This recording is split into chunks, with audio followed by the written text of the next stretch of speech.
Melanjutkan dari cerita sebelumnya. Pergi sana, Tuan Muda ketiga Qin. Dalen masih berusia kecil, tetapi nada bicara sangat tegas dan terlihat sangat dewasa.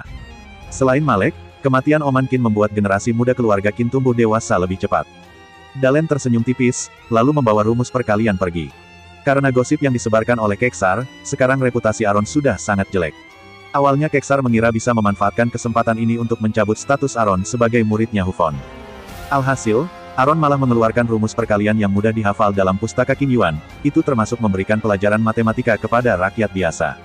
Rumus perkalian yang dibuat oleh Aron dipahami semua orang, juga mudah untuk menghafalnya.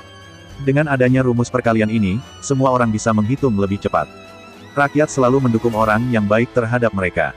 Kemarin Aron adalah manusia jahat nomor 1, sekarang sudah menjadi menteri yang baik. Seketika, reputasi Aron langsung membaik. Rumus perkalian ini langsung menyebar luas dari pustaka Qin Yuan ke seluruh pelosok dinasti Naemu. Tidak ada seorang menteri yang bersedia memberikan cara belajarnya kepada semua orang. Ini adalah sejarah pertama dalam dinasti Naemu. Tidak ada yang tahu, saat rumus perkalian ini mulai menyebar, Gunung Kunlun yang berjarak ribuan mil mulai bergetar. Orang biasa tidak akan menyadarinya, semua pengawal Kunlun yang ada di dinasti Naemu merasakan ada sebuah energi yang bangkit dalam tubuhnya. Reputasi Aron membaik, membuat Keksar yang memang panik menjadi lebih panik. Puisi super tinggi yang dibuat oleh Aron saja, masih belum sempat dicerna. Sekarang muncul lagi rumus perkalian ini. Lalu, sebagian besar rakyat bisa memahaminya. Pengetahuan seperti ini, juga hanya dia sebagai orang Lamusa yang bisa memikirkannya. Keksar sudah salah paham, ini bukanlah karya di zaman modern, tetapi sudah digunakan dalam zaman kuno Lamusa. Bagaimana ini? Sekarang dia sudah tidak bisa membunuh Aron. Beberapa hari yang lalu, dia masuk ke istana menanyakan masalah David. Kaisar melarangnya untuk mencari masalah dengan Aron, kalau tidak akan merasa bersalah terhadap Oman. Oman sangat suka dengan cucu menantu ini, jangan sampai roh menteri setia merasa kecewa. Kaisar mengingatkan Keksar, sebagai seorang keturunan kerajaan, jangan pandai bersilat lidah dan berkelahi dengan menteri setia, sampai menggunakan segel literasi. Keksar menggunakan segel literasi, hal ini tentu saja dikatakan oleh Gary dari pengawal kekaisaran. Masalah ini sangat besar, tetapi karena rasa persaudaraan, Kaisar tidak memberikan hukuman yang besar. Hanya menghukumnya untuk introspeksi diri saja dan dilarang keluar. Keksar juga tidak melapor pada Kaisar bahwa Aron mengatakan ingin merebut negara Bailu. Karena candaan seperti ini, siapa yang akan percaya? Dengan adanya pengawasan dari Kaisar, Keksar tidak bisa membunuh Aron, setiap hari hanya bisa terus memikirkan cara untuk menjatuhkan reputasi Aron. Dengan demikian, Aron tidak akan bisa bertahan di pustaka Qin Yuan lagi. Dengan demikian, iblis puisi pasti akan mengamuk, lalu mencampakkan Aron Xiao. Tanpa dukungan dari iblis puisi, Aron mana mungkin berani memberantas dunia hitam, lalu berani berebut putri dengannya. Keksar masih belum tahu harus bagaimana membunuh Aron. Aron hanya mengeluarkan rumus perkalian sudah membuat dia tidak berdaya, sampai makan dan tidur tidak tenang. Pada saat ini, seorang pelayan laki-laki lari masuk dan berkata, "Raja, Perdana Menteri mengundang Anda untuk berkumpul." Tidak perlu ditanyakan lagi, Perdana Menteri ingin mengajaknya bergabung di pihaknya. Keksar berbeda dengan ayah kandungnya, pecinta puisi berdiri di pihak Negam, sedangkan Keksar ingin menjalin hubungan yang baik dengan Kaisar. Pecinta puisi mendadak mati, Keksar pun melanjutkan posisinya di negara Bailu. Hal ini membuat hubungan Negam dan negara Bailu menjadi putus, sekarang dia tentu saja ingin menghubungkannya kembali. Perdana Menteri terus mengajak, tetapi Keksar tidak pernah menerima ajakan dia. Setelah masalah keluarga Tao, Keksar semakin membenci Negam dan kelompoknya, terutama Perdana Menteri.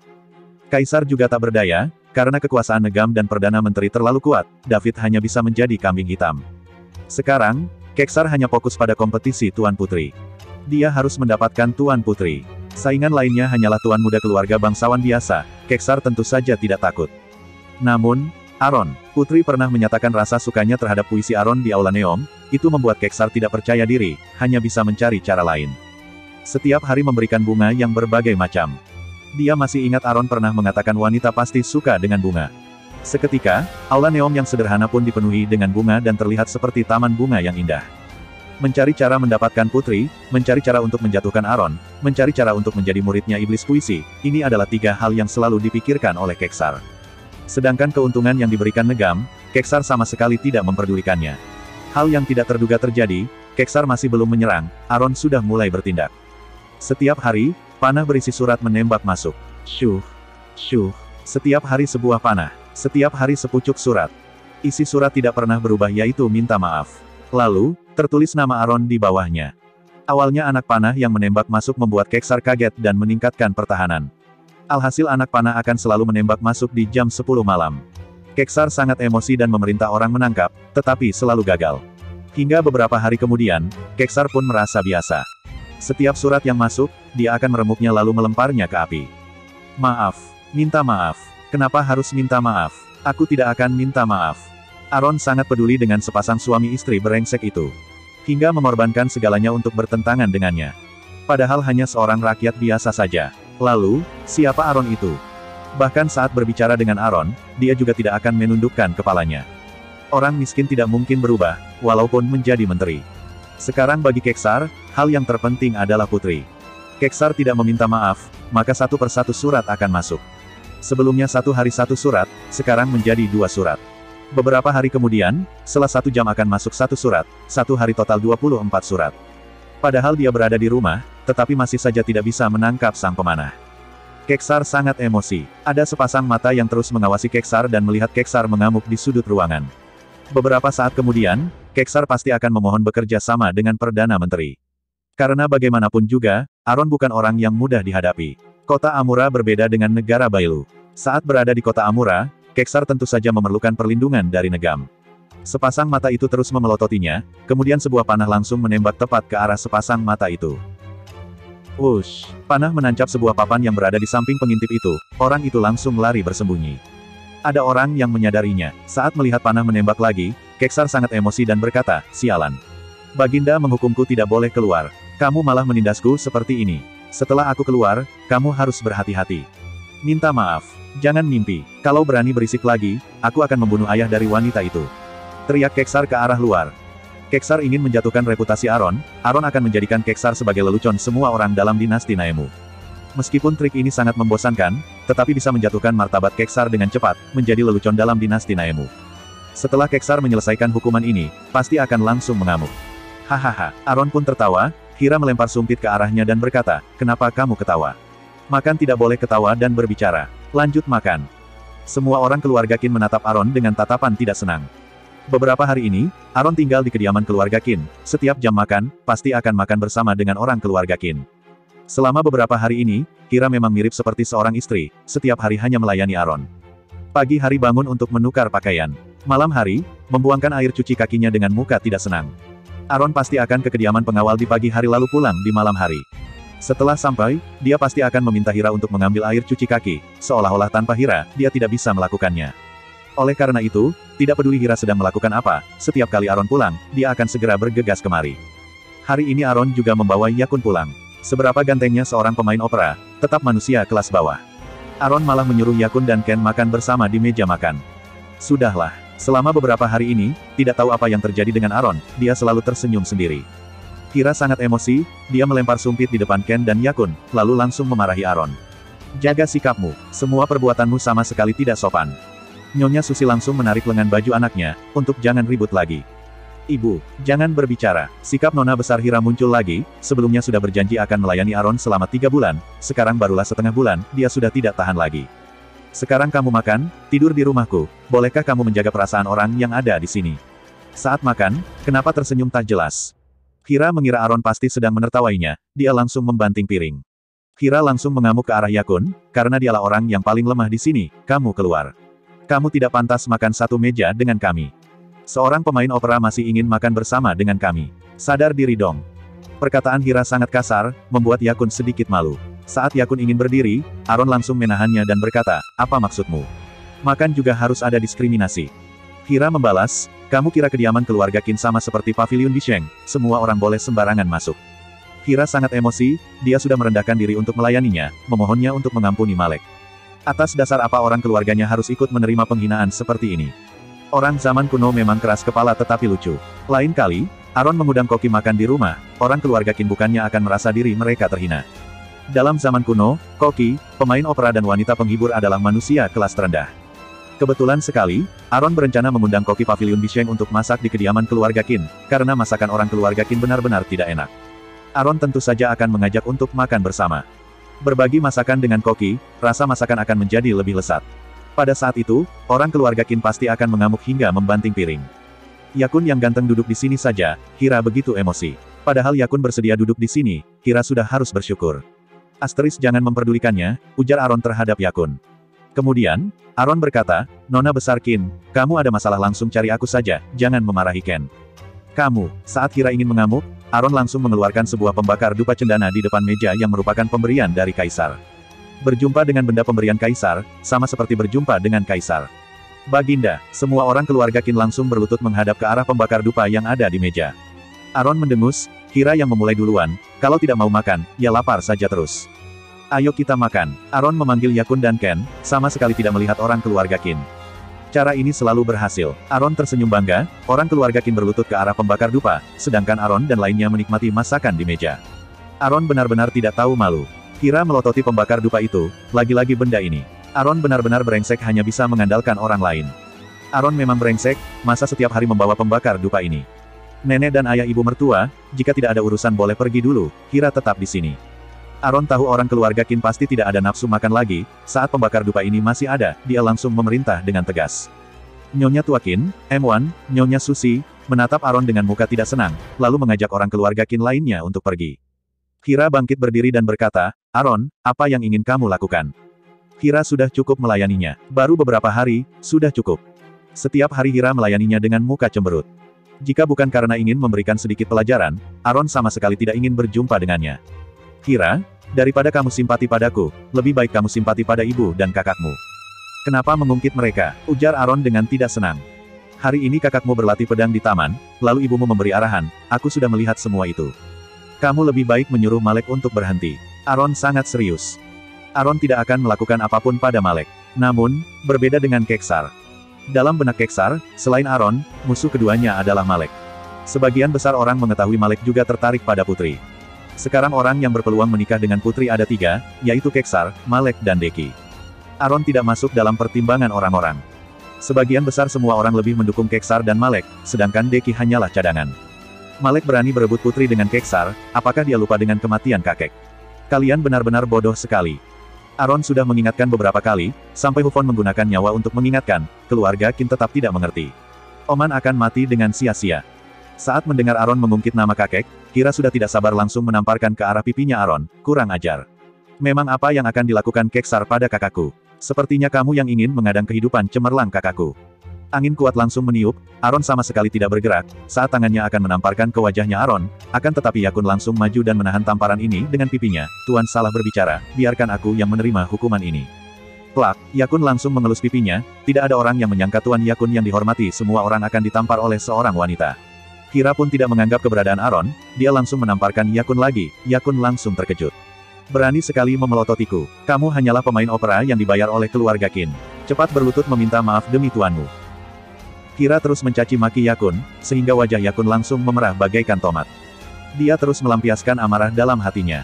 Memang apa yang bisa dilakukan Aaron padanya? Meskipun Aaron tidak memiliki rasa padanya, sekarang dia dalam kondisi hamil. Kira sangat percaya diri dan terus meremehkan Yakun, tidak perlu takut dengan Aaron. Aaron sedikit emosi, awalnya dia mengira Hira akan sedikit menjaga sikapnya, setelah mengetahui Aaron lah yang membantai keluarga Song, tak disangka malah lebih parah lagi.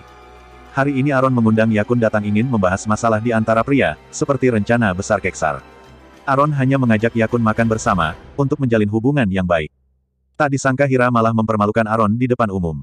Seorang pria mengundang teman untuk makan bersama di rumah, alhasil temannya malah kena tampar oleh istrinya. Aaron merasa hal yang sangat memalukan, seketika langsung mengamuk, kamu benar-benar kurang ajar.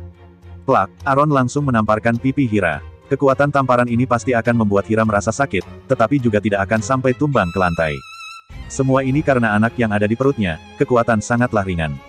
Nona, jerit Ola, tak disangka menantu menamparkan Nona. Kepala Hira langsung pusing, kemudian kaki sedikit lemas dan hampir tumbang, beraninya kamu menamparku. Jangankan Ola, bahkan Yakun juga tercengang. Aaron hanyalah seorang menantu yang masuk ke keluarga wanita, tak disangka berani menamparkan Hira. Hira adalah putri dari Jenderal Qin, merupakan keponakan luar kaisar, juga cucu dari jenderal pertama dinasti. Tidak peduli identitas yang mana, sudah bisa menekan semua orang sampai tidak bisa bernapas, bahkan berbicara dengannya juga harus dengan sopan. Tak disangka Aaron berani menamparkan Hira. Hal ini membuat Hira merasa panik dan emosi. Yakun seketika merasa pipinya tidak begitu sakit lagi, lalu pusat perhatian langsung tertuju ke arah Aaron. Aaron benar-benar sangat berbeda, memiliki kepribadian yang sangat tegas. Jika orang pada umumnya yang tinggal di rumah orang lain pasti akan merendahkan diri, setiap perkataan dari Tuan akan dipikirkan dengan baik dan takut salah berbicara. Sedangkan Aaron malah bersikap sangat tegas, tatapan mata berbinar memelototi Hira, seolah-olah menjadi tuan dalam keluarga ini. Aaron, kamu jangan lupa dengan identitasmu. Tak kusangka kamu menamparku hanya demi seorang pemain opera. Apa kamu sudah bosan hidup? Orang sepertimu bisa hidup di keluarga Qin adalah berkat dari leluhurmu. Tak kusangka kamu masih berani menamparku. Hira mengelus pipinya, memang kenapa kalau Aaron melenyapkan keluarga Song. Memang kenapa kalau dia sangat kejam. Hira tidak takut, jika Aaron bukan menantu keluarga Qin, apakah Kaisar akan mengampuninya? Sekarang Aaron sudah mendirikan kediaman, lalu memiliki uang dan pangkat, apakah merasa dirinya sudah cukup hebat? Keluarga Qin bisa membuatmu kehilangan segalanya. Paviliun Bisheng, kediaman keluarga Xiao bahkan pangkatmu. Hira sudah kehilangan akal sehat, dia malah mulai mengancam Aaron. Aaron, mohon jangan memandang tinggi dirimu. Kamu mengira memiliki token usaha, maka Paviliun Bisheng bisa beroperasi selamanya. Kamu kira membeli kediaman keluarga Xiao dari tangan Yindro, tidak mungkin kena sita. Lalu, pangkat menteri peringkat 5 yang kamu dapatkan itu. Hira menunjuk Aaron. Satu kata dari ibuku, Paman Kaisar bisa mencabut pangkatmu ini. Semua usahamu selama beberapa tahun ini, akan sia-sia. Perkataan Hira ini tidak beda dengan Keksar. Pada saat ini, Hira sama sekali tidak ada niat menyesal, malah menganggap Aaron adalah musuhnya. Aaron tahu, di mata orang keluarga Qin yang tidak sadar diri ini, Aaron sama sekali tidak ada kontribusi bagi keluarga Qin. Menantu, cepat minta maaf pada Nona. Nona sedang hamil, bagaimana kalau sampai memengaruhi anak yang ada di dalam perutnya? Ola menghibur Hira sambil memohon kepada Aaron. Nona adalah putri kesayangan, mana pernah menerima penghinaan seperti ini. Hira mengelus pipinya yang memerah, menunggu Aaron meminta maaf kepadanya. Akan tetapi, tidak peduli Hira seberapa emosi, Aaron juga hanya memelototinya, sama sekali tidak bergerak. Bibirnya sedikit bergerak, dan berpikir dengan muka serius. Ken tahu, tuannya akan segera bertindak. Melihat perselisihan sepasang suami istri ini semakin membara, Yakun langsung melangkah maju dan meminta maaf, maaf, Nona Qin. Malam ini semuanya adalah salahku yang tidak tahu diri dan tidak tahu aturan. Berharap Nona Qin jangan menyalahkan Tuan Aaron. Ekspresi wajah Aaron sedikit berubah. Yakun adalah orang yang berhati tinggi, padahal hari ini dia termasuk dihina, tetapi malah masih membelanya, hal yang sangat langka. Seorang pria sangat menjaga martabatnya, Yakun selalu bertindak cuek dan dingin di depan Aaron, bahkan berbicara saja juga sangat jarang. Hari ini malah menundukkan kepala kepada seorang wanita. Aku tidak perlu minta maafmu. Suara Hira sangat tegas dan penuh dengan emosi, martabatmu, bagiku tidaklah berharga. Hira menginginkan minta maaf dari Aaron. Dia mau Aaron mengaku salah. Yakun langsung terdiam dan tidak tahu apa yang harus dilakukan sekarang. Akhirnya, Aaron yang bermuka datar pun mengerti satu hal. Dia menghela napas dan memandang Hira yang sedang emosi, kamu, minta maaf kepada Yakun. Yakun langsung terdiam, hal seperti ini mana mungkin terjadi. Tadi Hira mengira Aaron akan meminta maaf padanya, dia pun sudah berdiri tegak. Tidak disangka, Aaron malah menyuruh dia minta maaf kepada Yakun. Hira langsung terdiam, apakah dia tidak salah dengar? Apa yang dikatakan oleh Aaron? Memintanya meminta maaf kepada seorang pemain opera. Emosi Hira langsung naik. Jika dia meminta maaf kepada seorang pemain opera, maka reputasi keluarga Qin akan bagaimana? Yakun langsung melambaikan tangannya, jangan, jangan. Aaron melangkah maju dengan ekspresi wajah datar, seolah-olah ingin menekan Hira yang bersikap sembrono ini. Ternyata sama saja, kaum bangsawan, tidak peduli orang sendiri atau Keksar, semuanya sama saja. Melakukan hal salah, tidak pernah akan meminta maaf. Jika begitu, maka tidak perlu lagi. Hira sedikit panik, kedua kakinya langsung lemas. Ekspresi wajah Aaron sangat datar, seolah-olah tidak memperdulikannya. Sekarang Aaron bagaikan seekor binatang buas yang siap memakan mangsanya. Hira langsung memukul meja untuk memberanikan dirinya, apa yang ingin kamu lakukan? Jangan mendekat. Aaron yang bekerja di museum bertahun-tahun, dia sudah pernah melihat semua benda pusaka di Lamusa. Namun, dia tidak pernah melihat benda antik seperti Hira. Orang seperti Hira harus masuk ke museum, agar bisa menjadi pajangan yang terbaik. Aaron masih belum melakukan apapun, Hira yang panik langsung berteriak, Grace. Tatapan mata Ken langsung tajam dan segera menarik pedangnya. Grace. Pertama kalinya Aaron mendengar nama orang ini, sebelum melihat orangnya, sudah terdengar suaranya. Terdengar suara lonceng yang nyaring dan merdu, bagaikan suara tetesan air dari danau.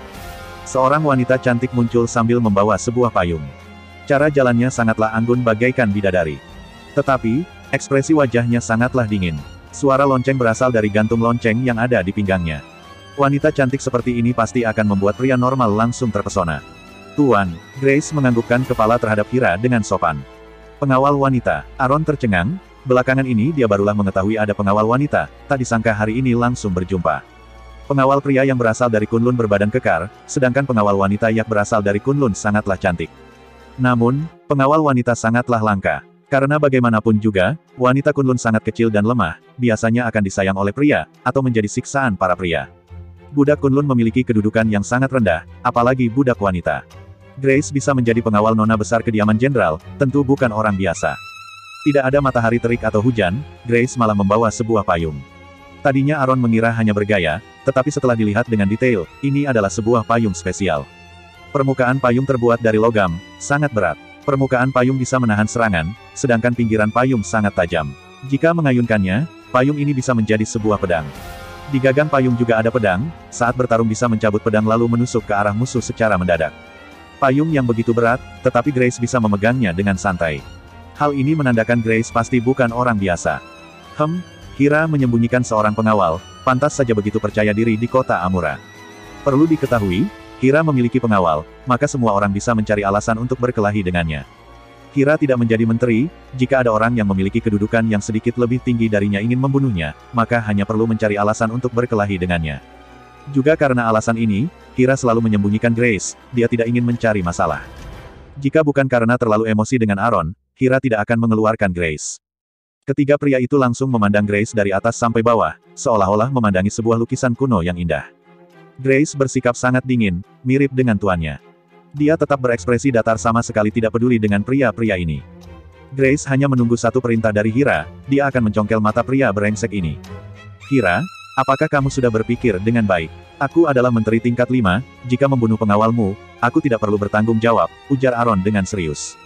Aaron mengerutkan keningnya, Ola langsung melambaikan tangannya, menantu. Jangan berkelahi lagi, jangan berkelahi lagi. Nona, jangan, Grace mana mungkin bisa mengalahkan Ken Bai. Menantu adalah orang yang bisa menciptakan puisi super tinggi. Bukan bakat puisi Nona kurang baik, tetapi bahkan Nyonya Susi saja tidak bisa mengalahkan Ken, apalagi Nona muda.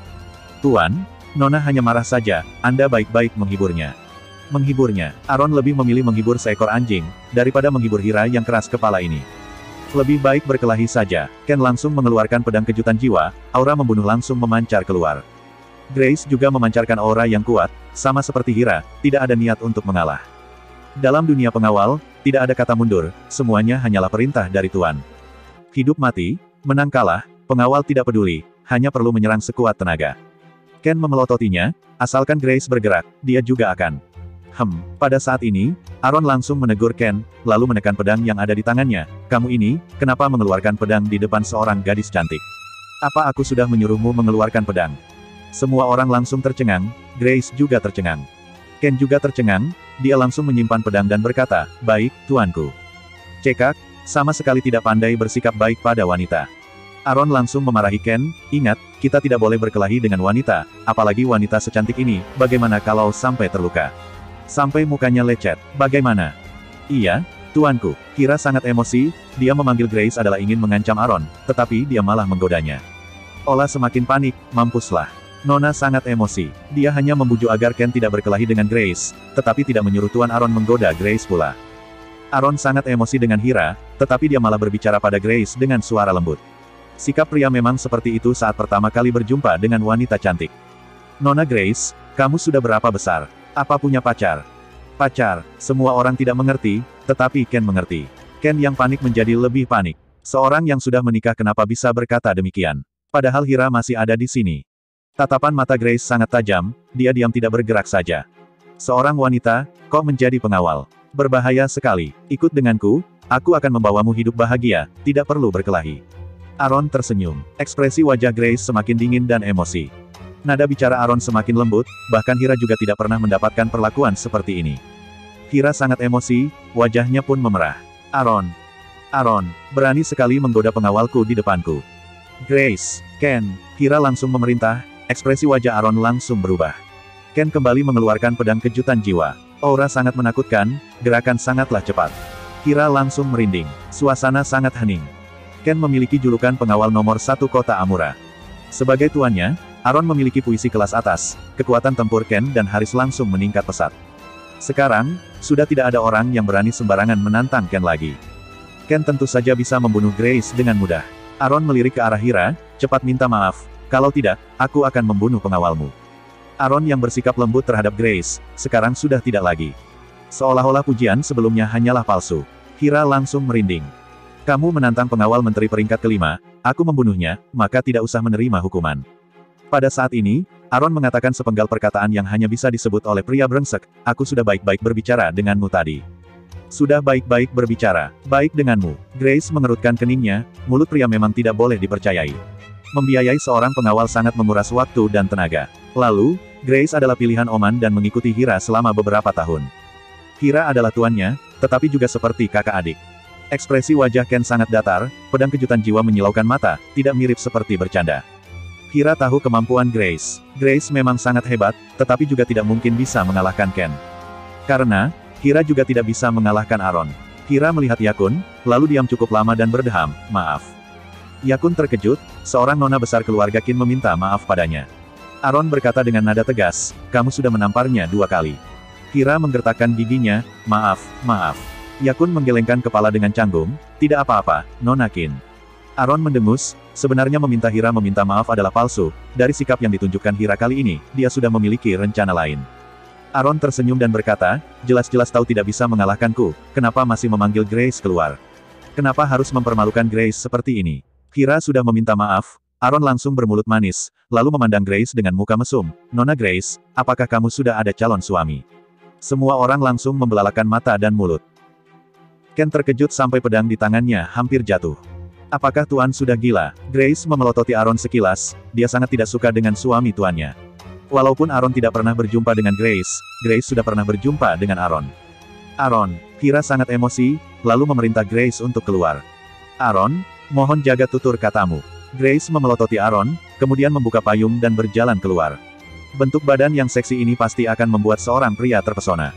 Lain kali Grace keluar, kita boleh sama-sama minum, kalian teman satu kampung loh. Aaron merayu Ken, lalu menggunakan tangannya menyenggol dadanya. Muka Ken langsung memerah dan berkata, Tuan, jangan seperti ini. Jangan malu. Kalau kamu tidak percaya, boleh tanya pada Tuan Yakun, kamu sama Grace sangatlah serasi. Iya, sedikit serasi. Yakun menganggukkan kepalanya. Mereka bertiga melihat Grace pergi dan berbicara dengan lantang, sama sekali lupa bahwa Hira masih ada di samping mereka. Grace pasti sangat menyesal, kedepannya Grace akan jarang keluar. Dasar sekelompok pria mesum. Hira, saat Grace sudah pergi jauh, Aaron langsung memanggil nama Hira tanpa julukan. Kamu harus ingat dengan kejadian hari ini, kedepannya jangan berani memukul temanku. Aaron diam sejenak dan berkata, aku akan memberitahu kejadian di pavilion Zenyi kepada semua orang. Aku tidak mengingatkan hal ini, apakah kamu lupa? Waktu itu, Hira dan Ganis diam-diam berjumpa di pavilion Zenyi. Waktu itu, Hira dalam kondisi kurang sadar dan hampir dilecehkan oleh Ganis, untung aja Aaron muncul dan membunuh Ganis. Jika Aaron menceritakan kejadian jelek ini, Hira pasti akan merasa malu. Usai berkata, Aaron membawa teman-temannya pergi. Bahkan tidak lagi memandang Hira. Perselisihan kali ini, Hira kalah telak. Aaron sama sekali tidak mau mengalah. Olah, kenapa dalam hatinya, aku bahkan lebih rendah dari seorang pemain opera. Ujar Hira dengan mata berkaca-kaca. Demi Yakun, sampai kejadian Ganis pun diungkit. Nona, jujur saja, Anda memang tidak seharusnya menamparkan Tuan Yakun. Kenapa? Anda bukanlah menamparkan Tuan Yakun, melainkan menjatuhkan reputasi Tuan Aaron. Reputasi. Hira sedikit tercengang. Dalam benak orang keluarga Qin, Aaron adalah manusia yang paling rendah. Seorang manusia yang paling rendah, memang masih ada reputasi apa? Beberapa hari yang lalu saat Tuan Aaron cacat, dia sama sekali memandang keluarga Qin. Nona, malam tahun baru, pangeran tertua melakukan hal itu, Tuan Aaron mungkin sudah tidak berjodoh dengan keluarga Qin, sekarang Anda malah memukul temannya. Kali ini, Tuan Aaron pasti sangat membenci kita. Aku hamil, dia tidak mungkin membenciku. Nona, apa Anda melihat Tuan Aaron perhatian dengan anak di perutmu itu? Perkataan Ola langsung mengingatkan Hira, wajahnya langsung memerah. Nona juga tidak setuju pangeran tertua menikah dengan putri, hari ini Tuan Aaron juga mengingatkan dengan baik, tapi kenapa Anda mengatakan dia ada niat jahat, sengaja mengadang jalannya pangeran tertua? Dari kecil Ola sudah hidup di keluarga Qin, orang keluarga Qin bagaikan saudara kandungnya. Saat Jenderal Tua Qin meninggal, semua orang keluarga Qin menangis, Ola juga ikut menangis. Awalnya keluarga Qin juga tidak damai, hubungan Tuan Aaron dengan Nona juga tidak baik. Awal-awalnya, Ola juga tidak suka dengan Aaron, tetapi Jenderal Tua Qin menyerahkan keluarga Qin kepada Aaron sebelum meninggal, pasti ada aturannya. Semua ini karena kesan buruk keluarga Qin terhadapnya. Sekelompok orang yang pintar, malah tidak memiliki kesadaran seperti seorang pelayan. Ola menghela napas, orang keluarga Qin memang sangat sombong, Tuan Aaron juga bukan orang biasa. Setiap hari pasti ada masalah, kapan ada kehidupan yang tenteram. Ola ingin memberitahu Nona Qin, namun tidak ada kesempatan yang cocok. Alhasil, Nona malah melakukan hal seperti ini, menamparkan Tuan Yakun 2 kali, tatapan mata Tuan Aron langsung menjadi tajam. Sebelumnya, Tuan Aron bisa memarahi Nona. Malam ini, Tuan Aron tidak marah, melainkan mencari cara untuk menekan Nona. Bahkan sampai menamparkan Nona. Jika tidak ada rasa dalam pernikahan, dengan sikap Tuan Aron, saat Nona melahirkan, Tuan Aron pasti akan langsung cerai dengan Nona. Apa? Kira mendengar penjelasan Ola dan berkata dengan kaget, kamu bilang Aron muncul niat cerai denganku. Ola menganggukkan kepala dengan canggung. Meskipun Tuan Aron berjanji dengan Jenderal Tua Qin akan menjaga Nona besar, juga tidak perlu dengan status suami istri. Tuan Aron paling hebat dalam mengubah maksud orang lain, anak sudah lahir, dia pasti akan mencampakkan istrinya. Aron tidak akan membuang anak, tetapi mencampakkan istri belum tentu. Tuan Aron akan memaksa untuk membawa anak kembali ke kediaman keluarga Xiao, agar Nona selamanya tidak bisa berjumpa dengan Nona.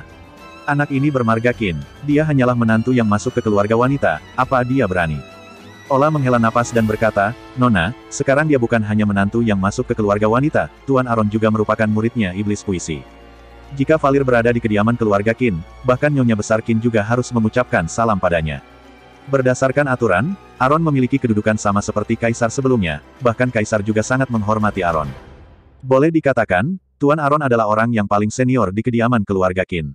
Hanya saja Aron tidak pernah membanggakannya. Jika benar ingin membanggakannya, dia akan meminta semua orang keluarga Qin untuk mengucapkan selamat padanya setiap hari. Satu perkataan langsung membuat Hira terdiam. Hira masih keras kepala dan berkata, cek, bukannya iblis puisi sudah mencampakkannya. Nona, semua ini hanyalah gosip. Asalkan iblis puisi tidak menyetujui hal ini, maka dia tetap merupakan muridnya iblis puisi. Hira juga berani begitu kurang ajar, hanya karena iblis puisi sudah mencampakkan Aron. Sekarang, mendengarkan perkataan Ola langsung membuat Hira sadar. Nona besar dan pangeran tertua bertekad ingin menikah dengan putri, hanya Tuan Aron yang menghentikan mereka.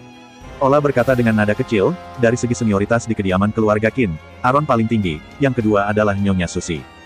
Nyonya Susi ingin putranya menikah dengan putri, bahkan sampai M1 dan Nenek Qin juga tidak bisa menghentikannya, karena kedudukannya sangat tinggi.